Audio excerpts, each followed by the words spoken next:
so much for being able to do this. I'm really excited. I appreciate you. Yeah, man. Appreciate you for having me. Definitely. We're gonna discuss a lot, get I a lot of love substance in our interview.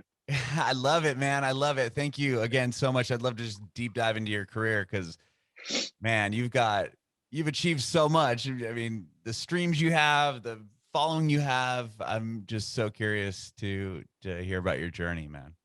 Oh, thank you. Appreciate that, Adam. So where did we leave off? Did you want to start over, or did you want to Yeah, do you mind just kind starting of over? I pick don't up? know how much are you tight on time?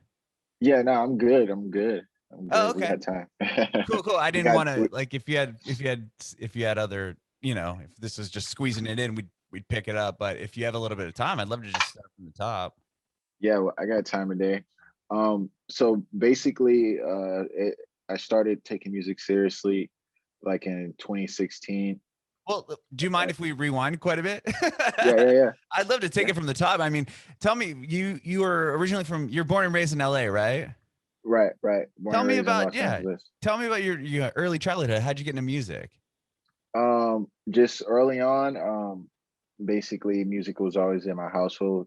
Hmm. Um, and basically, like far as like how far do we want to go back? We want to go back far as, Going back when to I was a child. yeah, if that's cool with you, let's go back to day All right. one. Yeah, yeah. Let's go back to day one. So basically, when I was just a kid, um, I grew up in South Central LA. I went to Okay. Charles Bear Elementary School, and Forest Middle School. Went to Henry Clay Horseman, all in like South Central Inglewood, Gardena area, Hmm. and like right around middle school, high school. I want to say like my household wasn't the stablest, but my mom she ended up getting one of like those bank loans. I don't know if you heard like 2008, 2010, Oh, when it was like a lot of foreclosures and things like that because the sure, banks were sure. giving out of these big Hmm. loans. So we ended up getting one of those loans and moving out to the IE when I was in middle school. Hmm. And to make a long story short, like after a little bit of time being out there, like basically what happened, my mom had to do a bid, like she had to go to jail and do some time. So I'm I had sorry, to man. like, That had to be. I'm sure yeah, that was rough. I mean, wow. yeah, it was pretty bad, because we was just getting a fresh start.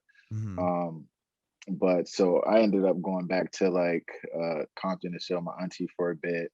Hmm. And when I went out there, I didn't have any of my papers or anything like that. So I kind of was just like in survival mode, just trying to make a living. I was out there with my cousins and all my family in LA. The reason why we moved to the Inland Empire was just kind of trying to get away from the violence. So Sure. all my cousins, aunties, uncles are involved in like gang activity and stuff. So I end up like just based off of loyalty and family, like getting involved in that. And Hmm. I ended up like, started like selling drugs, here and there just to build some extra money, Sure. and support the household, support my family, my cousins. Started off just like smoking every day. Hmm. And because my family were big smokers, like on weed. I don't know if you smoke weed or not. I well, not anymore. Not that I have children, but yeah, Oh I, yeah. I dabbled. I get you. I feel you. Like edibles or what are actual like marijuana? Oh, Is it- marijuana. Oh, nice, nice. Yeah. I mean, I grew up Yeah. in San Diego, man. Oh, lit. Yeah. Yeah, I stayed down there in the I think it was the gas lamp district Oh, for a sure. bit. I Yeah. guess yeah, I stayed down there for a bit, like San Diego. Hmm. And Yeah. yeah, So so I know I'm very familiar with LA and Southern California and Inland Empire, all that. that's lit. That's lit. Yeah, so that ended up happening. And so by the time like my mom ended up getting out like a year later or whatever, Hmm. and by the time she basically she got back, it was like, you know, she expected like things to be back normal. But at that time I was already like exposed to so much and I was still like in survival mode. So like even when I went back, I wasn't going to school. I kept doing the same habits and stuff.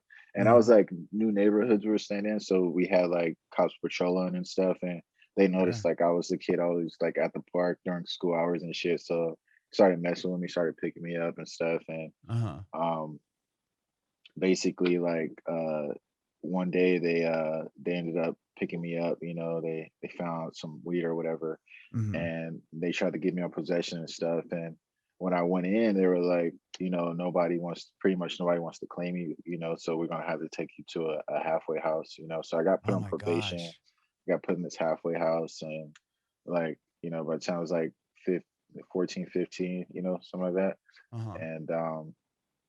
And yeah, man. So I went to this halfway house and I was just in the system from there, you know, just figuring it out. So while I was in the Yeah. system in these different group homes and stuff, some were high facilities, some were low facilities, whatever. Sure. Um, Basically, it was just like I didn't have anything to do, you know, with my spare time. So I started like writing, you know, and then writing turned into poetry, poetry turned into raps, you know, because it's Wow. the main thing I stayed consistent with was just, you know, listening to music and stuff. So Mhm. and then I started, you know, going online and then figuring out like, you know, different websites and stuff where I can download music and stuff like that. You know, start off in the early days with like LimeWire and stuff like that. Oh, I'm sure you sure. remember LimeWire and all Oh, that. yeah. What And what then were those early influences? Like, what were you listening to? back then it was man, it was a lot of Jay-Z, it Sure. was a lot of Nas, a lot of Lil Wayne, Mhm. um, a lot of like Rockefeller, Rough Rider artists. I listened to DMX too, God bless Mhm. the dead. Um, yeah, Murder Inc. You know, this Okay. some guys over there like 50 Cent, Yeah. Dr. Dre, a lot of West Coast artists, The Game. You know, Cool. yeah, yeah. And it was So were you so you were just writing, like you said, poetry, lyrics, raps and stuff, but you didn't have any music or the melodies yet? It was just kind of on paper? yeah, I didn't really have any music yet. I was just Okay. all on paper, you know. So I wish I could find those papers too. It was so much of it, just so much content, so much substance. I Well, probably I'm should sure find the there's link so and much talk to you about gem so many gems in there if you went back and really read it. That's important. Yeah. Maybe you could find it. Who knows? that. That's facts. That's facts. I'll probably find it somewhere in my file or something. Sure. Um, yeah, so yeah, that's what helped me get through it. That's what helped me get through it. Wow. And once it turned like 17, I was able to like um buy a car like on Craigslist, you know, ended up Mhm. like renting a room and stuff and just started to pursue music from there. So I found all the websites that I've been downloading music from. Mhm. I can actually upload music on. So I kind of reached out to them and they were like, "Yeah, we like your music. You know, we can." First of all, it was like a studio in my city, like in the city I was in, and kind of recorded my first song, and that was trash. But I was like, man, I could do better. So I just kept going at it. You know, once I got like a solid 3 or 4 songs, that's when I started uploading songs to these websites and stuff, and Wow. from Okay, there, yeah, well, talk me through those first songs. Like, how did you, like, where we like the first song that you wrote, or those first few songs that you wrote? Did you like? How did you find the beats for them? And then tell me about getting into the studio for the first time. That must have been a huge moment for you. yeah, that was a big moment. Basically just finding beats. I think it was on YouTube at the time, just Oh, okay. downloading using a YouTube converter, downloading beats that were already probably I think they were like popular songs already. They just had the instrumentals online. Uh huh. And so it was like a remix. I was doing like remix and stuff like that. So Yeah. Well, you mean you got to start out, right? I mean, you can't just, facts. you know. So that's okay. That's rad. And then Facts. what was it like going in the studio the first time? Going in the studio first time was pretty lit. It's my dude in the Inland Empire. No, he was actually in Ventura County. I was staying in like Ventura at the Oh, a time. little bit more north then, huh? Yeah, and up north, and ended up like just rocking with my boy V, and like he was like after recording for so long because I was in there recording, spending so much money just on studio time and stuff, Mm-hmm. and like we had done a handful of songs, but I was just taking so much time, studio time, and I really wasn't being that productive because I was still learning at the same time. Of And course, then yeah. he finally gave me the advice, like, dude, like, you know, it's probably not in my best interest to say this, but like, you can go to Guitar Center and just like buy your own equipment and you know like learn all this and learn how to record a song and you know record way more music and you know learn just the process of it. And Wow. yeah, so he gave me that That's pretty advice and amazing. Yeah, that he would give you yeah, that. Obviously, he knew that you had a lot of talent and you just didn't right. have the I mean, it's The expensive, like you skills, said. the Yeah. skills, yeah, Well, yeah, even that, like the money to sit in there and really fund what you were doing. So if you invested a little bit into the equipment and picked it up, you know, obviously facts, look at you now. facts. That's facts. Yeah, he just seen the grind in me. Like I was willing, I believed in myself and I was willing to get it done. Sure. But I just needed to learn the skills and the profession a little bit better, just like the logistics on how to write a 16, how to do a hook, how to Mhm. like the little things we forget about after doing it for a certain amount of time. Like it just comes natural now. But like in the beginning, it's just like just the little things from just having that courage to put yourself out there as an artist, and say, Mhm. hey, I'm gonna be a musician. Like that's a big deal. Oh, that's a huge Uh, step. I mean, to yeah, actually put your songs up on the internet, now you have to like face the backlash masses and as everything. far as Yeah, like, yeah, people critiquing it. And what if like right away they just trash your song? And then it's how do you have you know, the will to like overcome that and keep going? that's facts. That's facts. Yeah, so that ended up happening, and so I went to Guitar Center, and I just bought me a setup. I brought me a converter, input audio, bought a mic, Hmm. XLR cords, just filters, a laptop, hooked it up, got all the software on my laptop. I think I started off with I want to say Logic was my first program that Oh, I wow. started using. Yeah. So Logic, Pro Tools. Right now I'm using Ableton. Um and sometimes I even record on Ableton too. A lot of producers just use it for producing, but it's Yeah. pretty good for recording too. And you can just like mix it through Pro Tools. Like I do a lot of mix and mastering through Pro Tools. Okay. That's awesome. Yeah. Um, Yeah. What about you? What programs you use? well, I'm only on the chatter side of this, man. Oh yeah. Personally, I'm not an artist. I've just have been in Right. the radio industry, and I've done radio and for 16 years, and that's kind Oh, of awesome. how this whole podcast began. And I just like have a love for people's lives, the life stories. I've always just listened to like biographies and autobiographies, and I've just been very into like how people succeed. You know what I mean? Like, I mean, I as a Yeah. kid, I tried to learn guitar and was in some terrible bands growing up, but like I always saw people like make it, and I was like, how do you do that? Like that's why it kind of just fascinated me and really sparked interest for the podcast in general. That's lit. That's lit. I mean, obviously you're a part of some careers. I see the plaques in the background Oh, yeah. I and the mean, yeah, posters. the just well, the plaque is because yeah, I was the first guy to play that band on the radio, and then the song ended up selling a gold record, so that I got one. Congratulations. So that was a huge moment for me. Actually, that's really new. That's why it's not even hung up yet. We're in a weird situation here. I just moved from Southern California. My family moved to Nashville, Tennessee, so we're just kind of getting our bearings here right now. I haven't even bought a nail yet for the plaque. But yeah, so I mean on my end I use I'm sure you're familiar as far as like with video stuff. I use Final Cut and Hmm. Adobe software, Premiere, Audition, stuff like that. But Yeah, I understand Logic. Like I've seen enough people record with it, but I've never like I don't know that side of things. That's why it just fascinates me to hear people's stories like yours. Like, so you went to Guitar Center, picked up the stuff, and yeah. like, how did you learn the software? Basically just looking it all up online. Thank God for YouTube. Just learning how to use the software and all the different programs and equipment. Kind of YouTube was a big part of my career. Just Hmm. like DIY, do it yourself type videos. As it is for a lot of people nowadays. Like Sure. I so mean, many people. it's amazing to have the access now. Like, I mean, I'm a bit older. I'm much older than you. So like me growing up, like trying to learn this stuff, like I had the garbage dial-up internet and like guitar tabs and stuff like that. We didn't have like YouTube so now it's like, well, you can just go on YouTube and learn these programs. It's so amazing, like with technology nowadays. Yeah, that's facts. That's true. Yeah, So so from yeah, go ahead. So you got the equipment, and were you once you learned it, obviously, did you just start recording and recording and recording? Like, how did you get your next like what was your next little jump? from there I started putting music I think on like on MySpace at the time, so Okay. I started.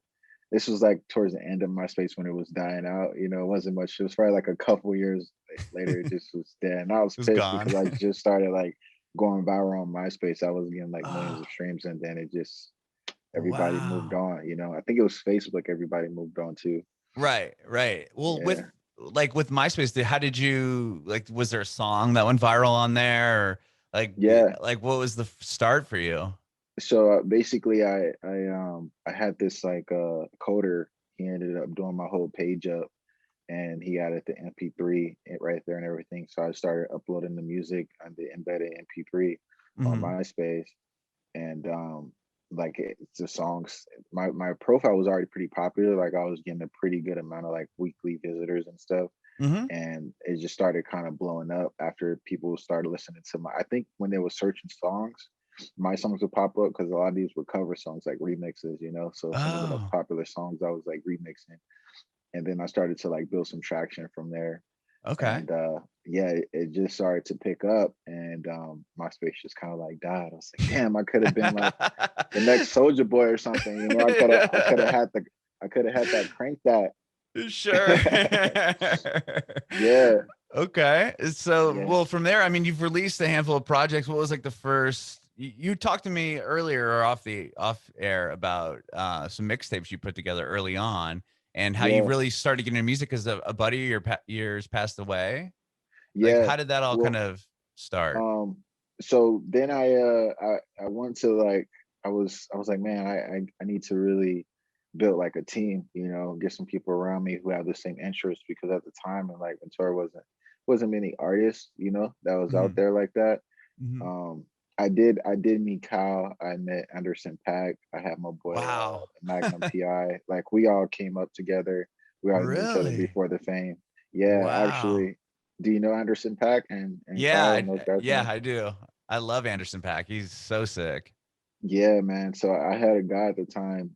He was a drummer, and he used to work at my grocery store, and we started chatting up, and he was like, man, I used to when I was in line, I people used to always be like, aren't you that drummer that plays downtown? Blah blah blah. Hmm. And then he was like, yeah, yeah. He was like, yeah. And I was like, oh, you drum? That's pretty cool. Like I rap, you know, I'm just shooting the shit. And he was Hmm. like, yeah, man, you should come to a show downtown, blah blah blah. And like when I went downtown for a show, he was actually headlining Anderson Pack. He was drumming, like opening up for this drummer that I knew. So that's how I met Anderson Pack Oh, the he was first time. He opening was, for the drummer? yeah, the drummer that Wow. worked at at the store, At the grocery the grocery store? store. Yeah, Oh my yeah, it's pretty gosh. crazy, man. That is crazy. Look at him now. And I know, for sure. Kyle, I actually my first room that I rented when I was out there, I lived next door to his girlfriend, and we were all Wow. still in high school back then. And she ended up like she knew that I did music, and I guess Kyle was doing music at the same time too. And she introduced me to Cal. Like one day, Cal came over my house, and we were like listening to beats on the Hmm. internet and shit, and kind of just rapping and stuff. So that was cool. And did you guys form Yeah. like a little group there, or is that kind of what No, started no, or no? not with Kyle. Kyle always like he always had like his own thing going. You know, Uh-huh. like he ran with my boy Nolan, who's now still his manager today. And I ran with my boy Matt, and Matt was always like doing merch and shit like that. But we Oh, all knew okay. each other, like we all, you know, like rode around the city in the same beat up Honda, you know, like going to different events and shit. Like Sure. Nolan, Kyle's manager, used to put like events and stuff in Ventura, and we used to all go and perform and just support, you know. So and then he moved to LA, and their careers just transpired from there. Sure. Yeah. Okay. Um, Okay. so Well, at the time, I ended up like I think I went to this fashion show. Um, and even before then, I was into tattoos. Like I was getting a lot of tattoos and stuff. And mhm. I used to always read like a magazine called Urban Ink. I don't know if you're familiar with it. Yeah, yeah, I know the magazine. Yeah, I see you got tattoos too. You got Yeah. see, yeah, it's pretty lit. So um I ended up going to this fashion show that I was in, and I ended up meeting one of the guys that I noticed from the Urban Ink magazine, and he was like the CEO, the founder of this tattoo movement. And then I was chatting up with him. I was like, man, that's pretty dope, bro. I love getting tattoos too. And he was like, I took the group was called A2I at the moment. I was like, man, I probably want to be a part of A2I. He was like, yeah, you should get it tatted on you. And I was like, bro, I don't even know what the fuck. I'm not about to. I didn't say that, but I'm like the audacity of someone to tell me get their group tatted on me, and I don't Tatted. even know like who you are, you know. Right. But we like exchanged information and stuff like that, and kept in contact. And he one day he hit me, invited me to another event, and he had artists that were performing that was a part of the movement, and they just kind of embraced me, you know, and I became one of the artists on this tattoo movement. And they had like their Wow. own little department for the artists and stuff, and we had managers and publicists, and it was pretty legit, you know. Wow. Um, yeah, and it was one of the four, and we started performing around like local venues in Hollywood, you know, Hmm. LA area, and built a pretty big following. You know, we was running around with like Tyga, YG. I did shows with Wow. Tyga, YG, Kidding, like all in the early days. We used to have charity basketball events, you know, between like YG's crew and my crew. Oh my gosh. It's called Pushes Inc. and our crew's A2I. The mom is crazy. Yeah, and then Wow. that kind of transpired, and I think it was just it all hit at once. Hmm. Like and it was crazy because I was invited to the show, but I ended up having a video shoot in LA. And I remember while doing that video shoot, we were like on Melrose or something, and we got the call like, "Hey, B Dot, he just got shot," which is one of the guys in our group. Oh And it my was crazy because I gosh. was supposed to go to the show with him that night before, you know. And Wow.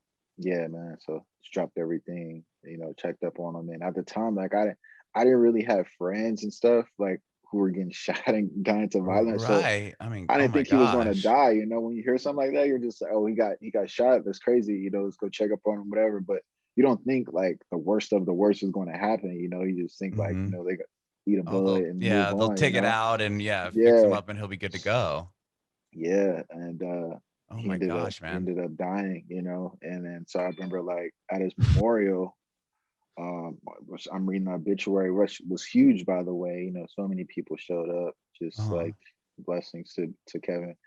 And I just remember going in and like reading the obituary and watching the video projected in front of everyone, and they were really highlighting us as artists, you know, and him and highlighting him, and that was his legacy, you know. And I was like, man, I gotta take this shit serious now, because at first, before then, it was like I took it serious, but I was, you know, I was just like I was still kind of like doing my own thing, you know, like it was just at that point, it was like I'm still working. I'm still doing regular. Like at the time, I think I was like and getting certified in welding. I want to be Okay. like an underwater. I want to be like an underwater welder Oh, really? and Oh, things like I that. had a Yeah, I want to. college roommate. That's funny. That Yeah, my roommate in college wanted to do that. He was way into scuba yeah, diving, and he's like, "You can make yeah, so much money like doing underwater welding." And I'm like, "How random is yeah, that? That's so funny that's what that you're yeah. into that too." And I was just always a creative too. Like in my city back in Ventura, like one of my first hustles was like making these Lego pins. I'll make these Lego pins, and I had a couple stores that I knew downtown that would sell them. You know, so I always had like a creative side to me. I Yeah. ended up tatting that on me. That was like my first tat on a PC right there. Oh yeah. Oh, It's it like a Lego disappeared in heart. the. Yeah, Oh, now eh, I see it. That's sick. yeah, yeah. So that was one of my first hustles. You know, so Always an entrepreneur. I always just been had that entrepreneur spirit. You know, going Sure. after stuff like that. So after that, I was like, man, I'm really, you know, and barely just like dropping the songs occasionally and stuff like that. Hmm. But after that, I was like, man, I'm gonna really start taking this serious. Uh, so shortly after that, it was crazy. One of the managers from the group, they ended up getting locked up. They went to jail, and it was like, damn, man. I just remember having that conversation with the first person I met from the group, the founder. And it was like, man, I see things for the artists, things are not really working out right now. But you know, I don't really, because at the time I had like a lot of influence Hmm. over there, and I was like, I really don't want to step on your toes, and you know, like, you know, be the head of the group or whatever, even if it's for the artist. So, you know, I'd rather just kind of just do my own thing, you know, because that's where I seen it going. Hmm. And I was like, but you know, if I do something else, it's gonna be like my brand. You know, I'm not going to go join anything else or anything like that. You know, Hmm. um, so that's what I did. You know, I kind of like I went to the LA recording school, LA Film Oh Recording wow. School, kind of like learned the logistics of how to make music and stuff and Hmm. produce and just write. And even over there, I found out about the film side, and I was like working with the film students on started using Final Cut, you know, Okay. Yeah. and Avid and Adobe and all these different Photoshop, all these different programs, just to kind of just learn how these things work, you know, from making a music video to making a song.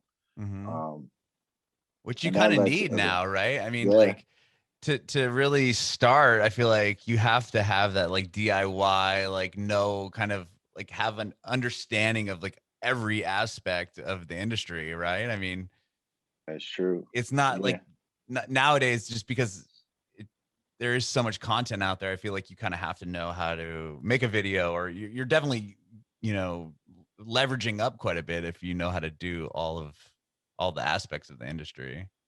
true, true, absolutely true. You know, and you can tell just like the quality of different producers or directors, you know, editors that you're working with, because you're like, dude, it took you 6 days to do that. I could do Yeah, that I in could have done 30 that in minutes. 20 Like, minutes. yeah, Yeah, 30 minutes. Like, right. come on, dude. But you know, it's a lot of finesse going on too. You know, Sure. and plus, you know what type of equipment to use. What's the best of the best equipment? Hmm. What equipment not to use and stuff like that, so you can get the best quality work for your stuff.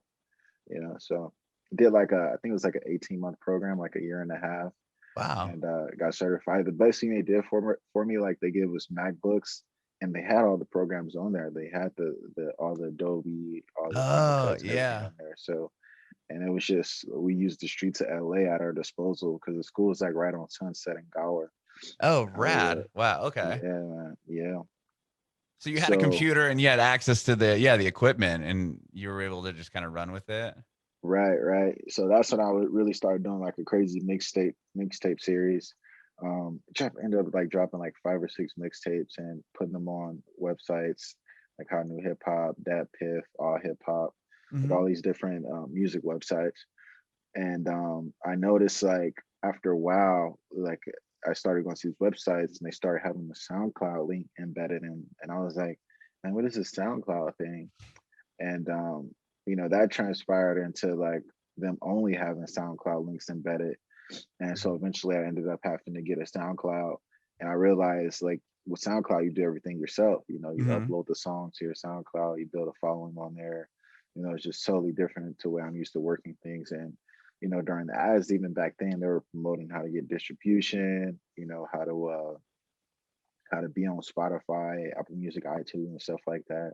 Hmm. And in the midst of that, I ended up meeting another group, Stars Up, who was like a group of producers, and we were all producing together at the same time too. So I was like producing songs and still making music, like writing, recording over them, and like making mixtapes out of it and putting them on my SoundCloud. And I started to do that, started to build a following that. Ended up coming across like opportunity to make my first like official album and distributing it through TuneCore. So I ended up doing that. It was called New Wave, Hmm. and I put that out, and I ended up recording with artists like Joe Moses, J Rock from Top Dog Entertainment. Wow.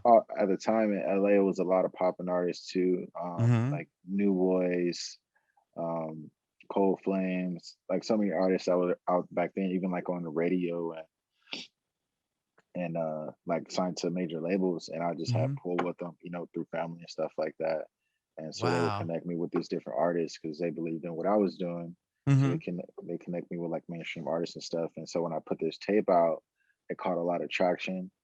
And I just remember like I didn't log in my TuneCore for like a year after, you know, putting that mixtape out. And then I'm logging back on my TuneCore to record and produce another tape, which was Have a Great Day at the time.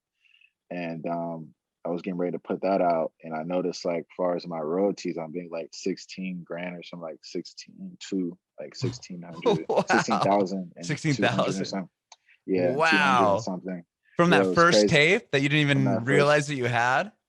Yeah, from that Oh first my tape, you know. gosh. What a nice little, surprise that was. Yeah, that was crazy. So I was like, it was a bittersweet feeling though, because it was like, man, damn, like, bro, like, I pretty much, I probably gave these websites probably like 100 grand by now because Oh I yeah. dropped so much content. If Like, they're kicking you 16, they probably made like 250. I know, right? It's crazy, dude. So I was like, man, from now on, I'm gonna put this out myself, the music out myself. So I dropped Have a Great Day after that. Uh-huh. And I was like, I need to start doing shows again, you know. So I ended up looking for shows online and stuff, and I found out like Guitar Center was accepting submissions for artists to do like this high school tour Oh, around the really? country. Yeah. So Okay. I ended up applying for that, and I ended up being able to go on tour with Guitar Center. Whoa. And Did you just like submit what? Like have a great day or something? Or I submitted. It was like a little EPK, like a little bio description, you Oh, know, okay. background and music Hmm. content, how much I put it out, previous shows, and it was crazy because like it was Drake Bell, he was headlining it. So I didn't even expect like a rapper, you know, who I had to like of course on tour we had to perform like songs that weren't like explicit and stuff like that because it's high schools. Oh, So the yeah. songs I got them radio edited and stuff. But it was just like, man, they got me on this tour with Drake Bell, you know, headline, and he's out there coming with a guitar, you know, and I'm out there just, you know, rapping Like my heart out, you rapping. know. It's like, yeah, it was pretty crazy. Was it hard But to like you said that you had to have somebody radio edit your songs or did you have to go back and be like, okay, let me like rewrite this line or take this word out or like how did that work? well, luckily I wasn't engineering back then, but the group of producers I was with, they were called like Stars Up at that time. Hmm. We had engineers who like radio edit and do like performance edits of our songs. Oh, okay, I So got you. yeah, so I'll just once we finish mixing the song, whatever, we'll send it to them and they'll make like a radio edit, um, or a Yeah, performance edits for our performance edit. songs. Got And it it. was Okay. yeah, and that was just for our main songs. It wasn't for every song. It was songs that we really want to push that we would send to Just the the ones that radio you're playing stations and stuff on like the that. tour. Oh yeah, sure, sure. And the ones that you're Yeah, playing on the tour.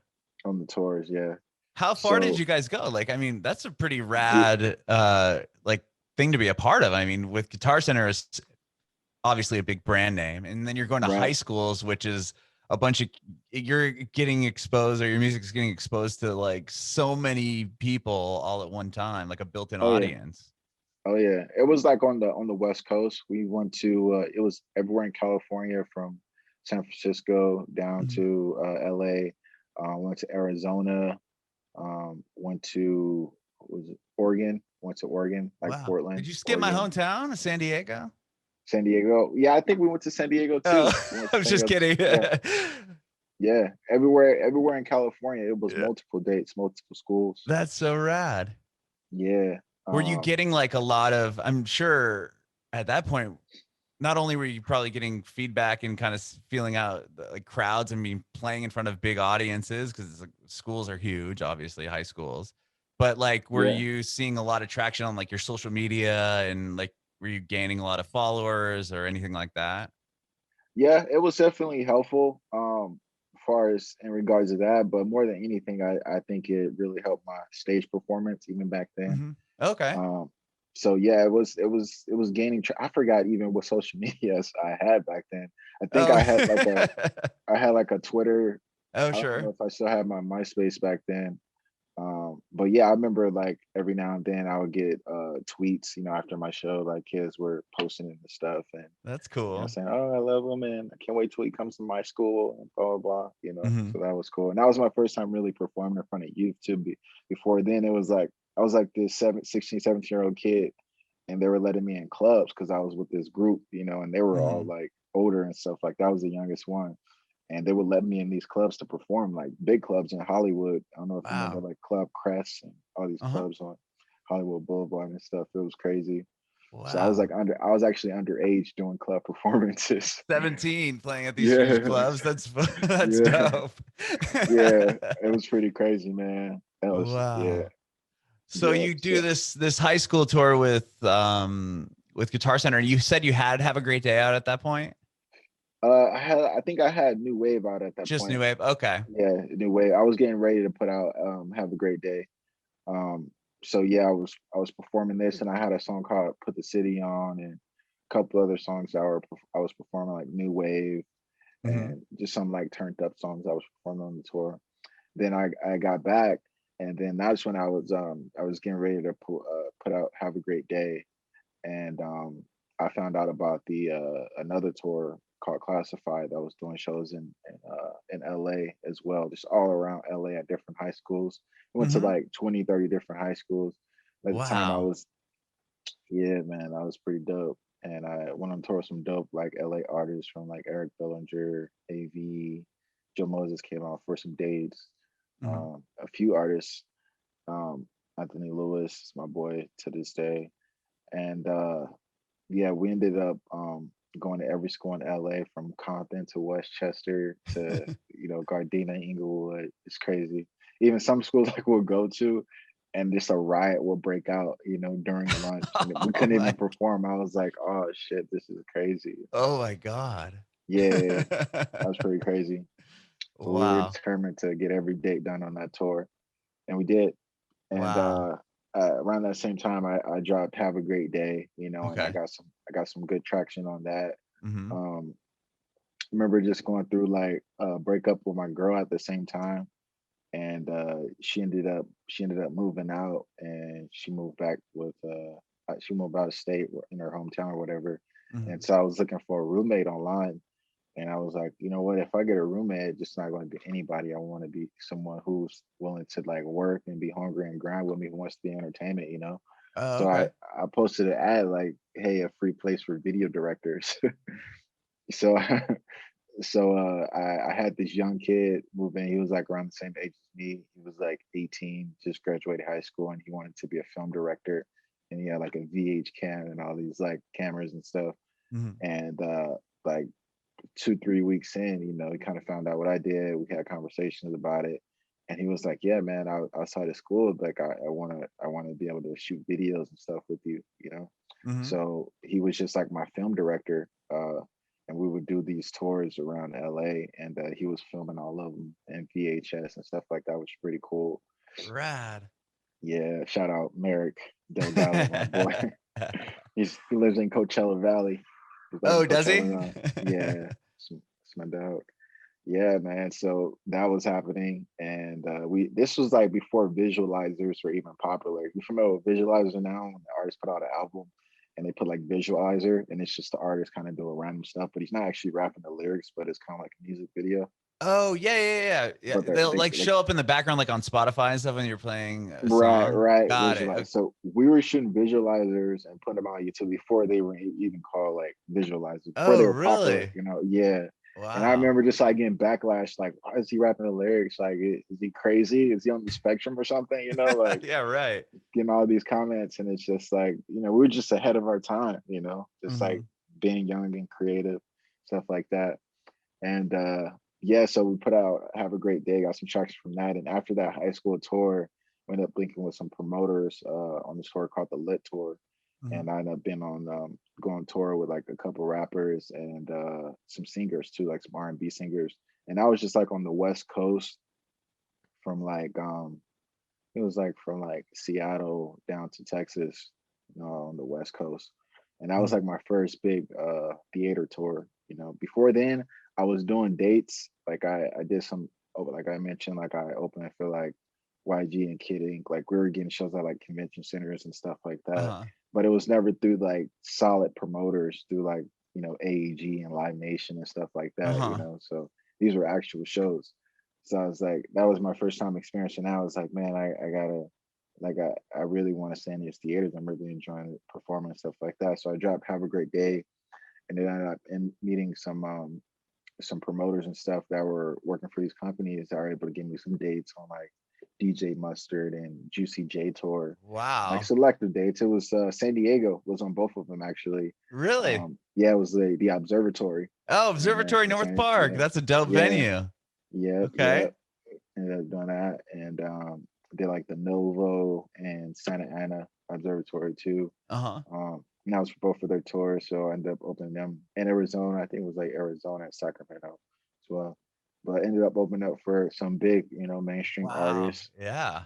doing some select dates with them, and that was pretty cool. And from there, I just remember coming back and was like, man, like I want to, I really want to start producing. more on sending my beats out to major artists and stuff, so we can get back in these theaters, do these Mm-hmm. crazy shows, and Sure. just be a part of like all. Because before then, like I was such like raw talent and stuff, and like how I came in the industry, I knew nothing about like how far you could take it, as far Mm-hmm. as like charting on, Mm-hmm. billboards, and having plaques and stuff, and performing in stadiums and theaters. Like I knew that. I just thought like what I seen, that's what I knew. Like, doing shows like clubs and stuff, and like putting my music online. Of course it's like music videos you see on TV and stuff, but I really didn't know like the background work what artists really do besides, get played on the radio, put out Right. videos on TV. It's not just like I record a song and then the radio station plays it and then I shoot a video in a day and then like I Right. just live, whatever. Like there's a huge amount of work behind every single Right. element of all that you do. Yeah, man. Yeah, which was crazy. So once I found out about that, like it was a challenge for me, and I fell in love with that and just wanted to pursue that. And well, at the time, I just wanted to get out my beats to different artists and stuff like that, and that didn't necessarily work out with the politics involved and stuff like that. I Mhm. was with some producer management companies and stuff, but it was just like being on the waiting list. So it's like, man, it may be easier if I just start collaborating with other producers. Take it back when I was on Stars Up, the Mhm. producer group I was with, and ended up having like some experimental beats and stuff, like 140, 150 BPM. And I knew some EDM producers, so I was just sending them a couple beats as well. And one of my boys hit me back, and he was like, "Hey, I got something I want you to listen to." And it was a banger called "Bust It" at the time. And I just remember we were on the phone for a Okay. couple hours. Like Yeah, that we song just is went, huge. yeah, man, that song great. We performed that song around the country. It got millions of streams. Over like far as the sales, went number one on Beatport. So Wow. as far as like charting and stuff for EDM, Beatport is pretty big. Uh-huh. So Um, he called you and just played you the beat to it and said, "Hey, check this out."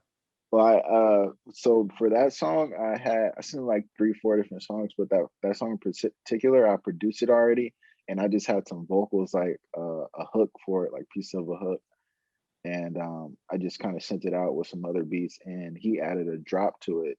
So it Uh-huh. was like the beat that I've already like initially produced, like the original plus the hook, and he added like an EDM drop to it, which I couldn't do at the Oh. time.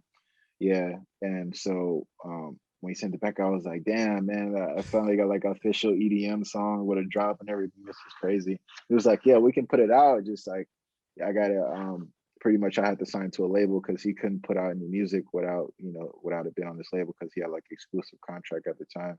Uh-huh. So ended up signing my first deal. Putting out that song, and at Wow. the time it was some other artists like on tour, and he was going on tour just supporting that artist that was on the label, and he asked me to go on tour with him, and we just had that one song at the time. So I'm like, bro, what the fuck I'm gonna do on tour with one Just come song? out and do one song. Yeah, it was crazy. But he was like, no, no, just send me some acapellas from some of your most popular songs that you already have. And I was like, all right, for sure. So I sent them like 4 or 5 different acapellas from some popular songs I already had, and he was adding them to mixes that he already did, like songs and beats that he already did during like the down of the drop or the build up of the drop. He would add it, Oh. and so we can So you perform were like able to 5 6. play the whole set. Yeah, I was able to play like 30 45 minutes out of the set, and That's rad. yeah, because they do like hour and a half sets. It's Hmm. crazy.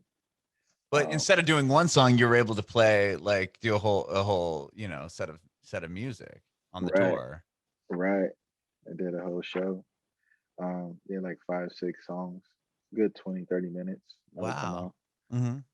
and and mind you, this is like the headlining spot. It wasn't like an hour before or 2 hours before the headliner come on, so the crowd was already there.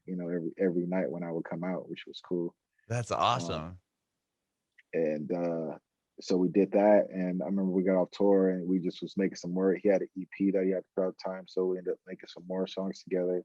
Mhm. um, and he was up for a tour again. So he was like, "Man, how about you just come in like co-headline on this tour with me? Because his sets would be like an hour and a half, 2 hours."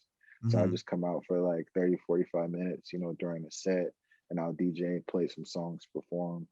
And we ended up doing like a total of like 61 dates around the country, Wow. which was crazy. Yeah. And then I just remember coming back after touring for like a year and a half, like, man, what I'm gonna do next? At the time, I still consider, and so that I consider, even though I garnered such a like big fan base from EDM and dubstep and stuff, like, Uh-huh. still consider myself like a hip hop artist. Sure. But I just remember like a lot of my peers and people that was in hip hop at the time, when we go to these different places and do press and stuff, like they were like, no, you're a DJ, no, you're a producer, you're not a hip hop. And I'm like, if you actually pay attention and look at my at my catalog, it's all like majority hip hop songs. I Hip did a hop. couple, yeah, I did a couple hip EDM songs and stuff, but I still consider myself a hip hop artist, whatever. Mhm. And just remember we were talking at the time on like, dude, we just did all these shows with these songs. We got to do some videos for them, because videos and dubstep, they're not that popular. A lot of artists put out a lot of music and Mhm. dubstep, but they don't really. They put out visualizer stuff, but not too many like actual Like music actual videos. music videos? That's interesting. I Yeah, didn't know that. yeah, yeah. So usually because the label, they're doing everything from putting out the visualizers to the campaign and stuff, and Uh-huh. they don't really they just don't have like studios and stuff where artists can come and shoot music videos. It's like really just done all online with the visualizers and stuff. Uh-huh. I think it's kind of just like the way it's set up. Plus a lot of like producers in general are more like relaxed behind the scenes type artists, Yeah. to where Yeah, they're they not don't like want to be all on the like in camera. front of the camera type thing. Like, yeah, and it's like nothing really to perform anyway, like unless you're going to just like vocal a bass drop, bump, da da bump, bump, bump, da da, like what you're gonna be doing in a music video, unless it's like an actual rhythm song with an MC on Sure. there who's rapping. So that's the subgenre, what it was called and still called at the time. It's like rhythm. And that's when you got like an MC on a dubstep song. Mhm. And yeah, so that's we were like, man, let's shoot some music videos for these songs. So I was looking at different studios and stuff where we can shoot some videos. And at the time, I remember like seeing YouTube had a headquarters in Playa Mhm. Vista, which I had no idea that they even had a headquarters, like a actual brick and mortar place existed for YouTube. Sure. And it's like as long as you had like 10,000 subscribers and up, like you can use these different studios, and you had all this different camera equipment at your disposal. And Wow. I didn't realize that. So like if you have a certain amount of you, leverage as far as like if you have 10,000 subscribers on YouTube, they'll let yeah, you just come in and use their stuff. yeah, yeah, at their Wow. headquarters. Yep. And they're all over. They still are. They're all over the country. I just got an email from them not too long ago saying like they're only going to have their headquarters open for certain events. They're not Mhm. doing it where creatives can really come in there and work and put out content anymore. I guess the pandemic was a part of that. Them being shut down for a whole year or whatever, which is Mhm. a bummer. Yeah. Um, yeah, but so we went in there and I shot a couple. I shot like a music video called Squad, which was Mhm. crazy. It did like a couple million views in like a Yeah, I've couple watched the months. video. It's crazy. Yeah, yeah, we shot So that that was music all video. done in the YouTube studio? Yeah, it was a YouTube Wow. Space video. Yeah, and a video called "Bust It." And with that song, we performed all around the country, which is Mhm. crazy because we put that video out. I don't know if you've seen the "Bust It" video. I haven't. I watched the other one, and I've watched a bunch of your videos, your podcast, which we'll talk about too. I haven't seen the Yeah, busted video. Now I'm yeah, gonna the have to go "Bust It." look for it. Facts. The "Bust It" video was pretty crazy, but it was like YouTube kind of blocked it from like promoting the stuff and ads and stuff like that, just because it's so explicit. Like you got a lot of Oh, girls twerking in there and stuff like that. okay. It So was like an age yeah, restricted one. yeah, it got age restricted, so Okay. that kind of pushed it back from really getting the exposure that should have Sure. gotten. But it's still a dope video. Like I Mhm. consider it one of my best music videos to this day. Like we put so much work into that video. I'm gonna have to. Just I'm like, definitely watching it right after this. yeah, it's crazy. So yeah, I got that done, and at the time, like YouTube was doing all these events every week where different artists, producers, and stuff would show up, and kind of just network for a cause, whatever that cause might be. Mhm. And I remember meeting one of the producers from Dame Dash Studios, Wow. and yeah, so she ended up inviting me back, like you should come check the studio out. And I didn't even know like Dame Dash was going to be there. You know, I just kind of went to check the studio and stuff like that. But he was actually there, and we started chopping it up. Wow. Yeah, man. Just think about like this guy who gave Jay-Z his first Yeah. deal, He you like know, and co-founded Rockefeller Records, didn't he? co-founded Rockefeller Records. Like And them guys are they're millionaires, you a know. He's a legend, yeah. multi-millionaire and put out Kanye West. Kanye West still sees him, like comes to the studio to this day and just hangs out. Really? Oh my Yeah, gosh. it's crazy. Um, yeah, so I remember just going, we chopped it up and we kind of just hit it off. And like I remember just going to the studio, we would sit back like in the boardroom and we would just like shoot the shit, chop it up, pitch ideas. And this was like later I was going like 2, 3 times a week for like a month, a month and a half straight. And he was just like after a while, like, bro, like you hear so much, you might as well have a show and just start interviewing the artists that come through here. Because at the time it was a show called Four on Fox. I don't know if you Mhm. heard of the Four on Fox.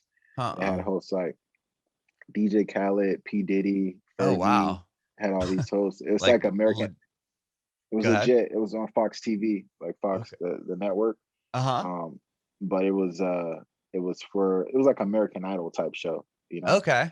And they would go around the country and artists was like perform in front of these crowds, these stadiums around the country, and you have all these big hosts to kind of see who was talented, who wasn't, and at the end of the show they would like give them a deal, like depending on what artists did like Oh. the host the best, you know, like Okay. their sound or whatever.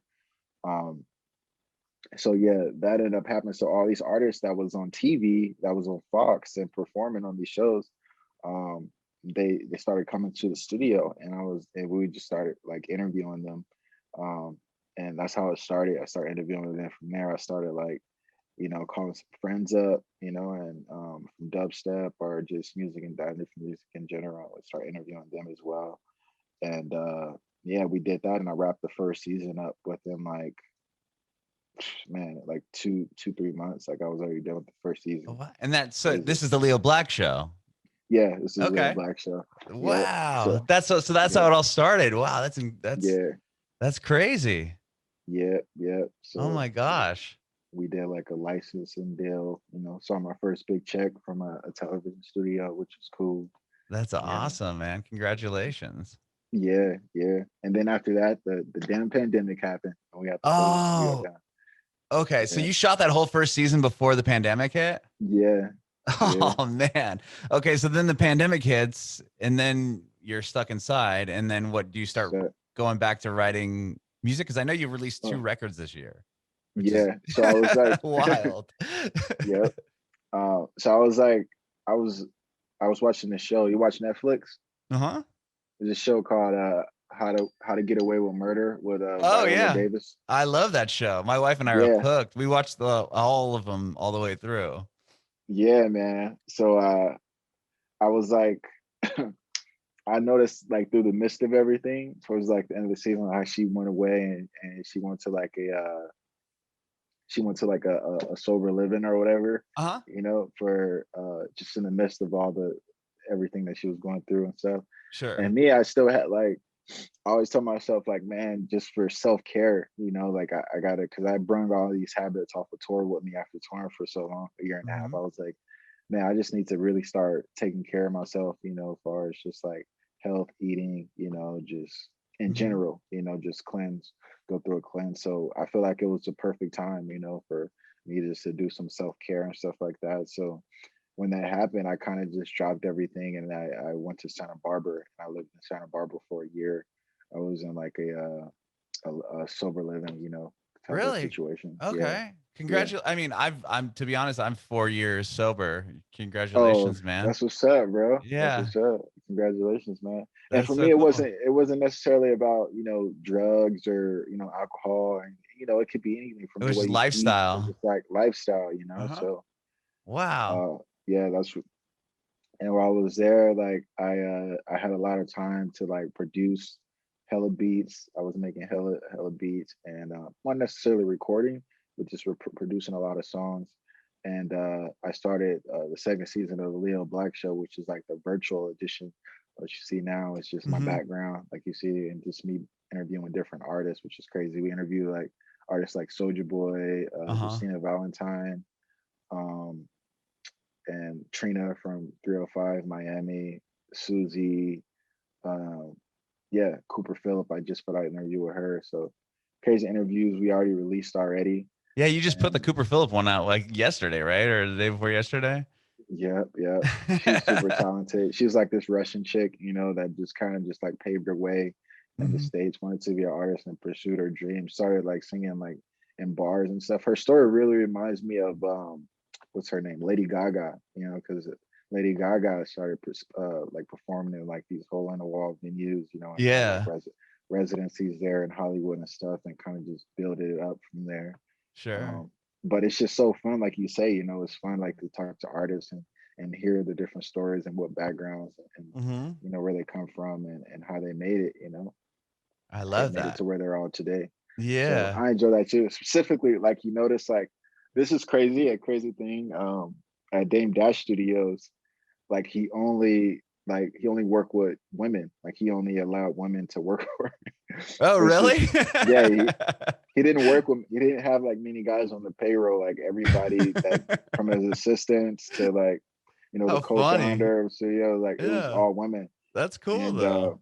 even like when I brought a guy a first time to interview on the show, it kind of like rubbed him the wrong way. He's like, I like women around me, so from then on I'm like, all right, I'll only interview women. So if you Yeah, if you if you pay attention to the show now, like I've only interviewed like women besides him. He's the only guy. And Soldier that's Boy, but oh, and Soulja Boy. Oh my gosh, I yeah, never even noticed but that. That's so funny. yeah, it's all women that I interview, which is cool. That is cool. It's your own Yeah, little niche, right? That's rad. yeah, yep. So Okay, well, um, that's so you just finished season two, or are you still currently going on season two? yeah, it's pretty much already done. At this point, we're just releasing the episodes in the timely matter. Hmm. But I love it. before the pandemic happened, me and Dane Dash, we were working on like a scripted series.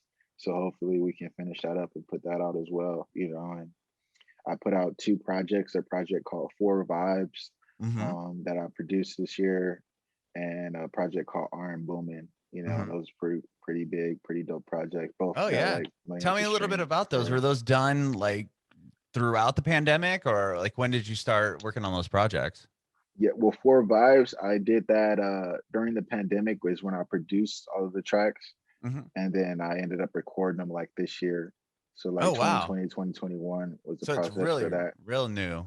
Yeah, and it taught me like from, because during that time, when I was in the pandemic, I had time to learn how to engineer, mix and master. So I mixed and mastered that myself, did the production, did the writing, recording, pretty much just cleaned the Whoa. studio That's and did all everything you. and You have put all it, the it's all me. credits? Yeah, all the That's so credits. sick. I collabed on one of the beats called Heard About You. And that's actually a single, it's crazy. But I collabed with a producer called OG Parker on that. Okay. And that one got like over 1 million streams, that song, in like a week, couple weeks. So Jeez. That's it's so doing pretty cool. good. Yeah. Yeah. And And then then Aaron Boomin was that, and that one was more of a collaborative yeah, that record. was more of a collaborative project that I put out. I did produce a couple songs on there, like Talk to You and a couple more songs. What other songs I put out? Blow Bag. Started like some experimental stuff with Riviera 31, but I already released that song. That's like a re-release. XOXO is a re-release. Blowback is a re-release. The new Okay. songs on there are the first four songs are the newest songs on there, and I produced Back two out of together, those talk to you in my bedroom. in All my bedroom. facts. All facts. Yep. So, and I produced two out of those four, Wow. and I'm putting that out. So, yep. And that song was going out too, again, some good responses. Yeah. I So, mean, it's killing it online. I'm just looking at the Spotify streams right now. I mean, like every song on the record has 100,000 plus oh streams. hell yeah, nice. That's awesome, man. Well, geez, I mean, you've had such a such an incredible journey and such an incredible story. I mean, from the background you grew up in, and now you have, like I said, like you have 1 million followers on Instagram, which is must have been mind blowing. I mean, moments like that, how did you, was that like a steady progression of just grinding and seeing, more and more people kind of start following you over the years? Yeah, man. It was just like I started at Instagram in the beginning of the time. Like it had to be like around that's 2016, Sure. 2015. Uh-huh. Had it for like 6, 7 years. But a lot of it had to do with the touring of a lot of Mhm. the shows we did because before I went on tour, I in like 2017, I probably had like 80 to 100,000 followers.